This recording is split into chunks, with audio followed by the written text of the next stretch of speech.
What is up sa inyo guys, isang mabilis lang, magpapalit tayo ng panggilid natin. Ayan, 1.2 RPM, 1.2 RPM, RS8, tarag seat, pulley set para sa ating Aerox P2.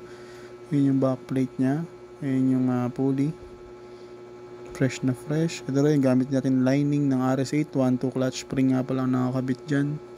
Tapos itong speed tuner bell, yung mabigat, ayun yung groove nya, fine groove lang. Ayan.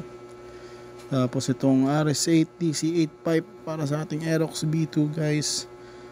Ayan o. Ayan ang lahat ng pyesa na meron tayo. Salpak na natin, tapos testingin natin. Isang mabilis lang mga sir. Pag natutono pala ako, 0 to 100 lang palagi ang tonohan natin. Ito yung unang run natin. 0 to 100 lang mga sir ang ating tinotono. Hindi po tayo natutono ng top speed kasi hindi naman nagagamit dito sa atin. Diyan pansin nyo rin, naka DC8 pala tayong pipe dyan. Ayun yung ating RPM.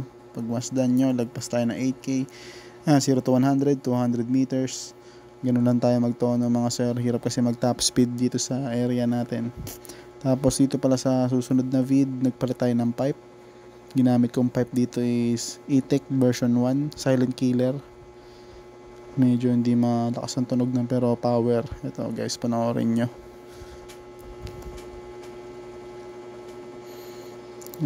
Start ako ng 0-0 sa trip meter, kung ilang kilometers bago, ilang meters bago mag 100. 2 meters, ayun 100 na, almost before 300 meters siya nag 100. Siguro kulang pa sa tono to, pero malakas yung RS8 na Taragsit. Solid yan, try nyo na lang din mga sir para malaman nyo. Yun lang, ingat, drive safe mga boss.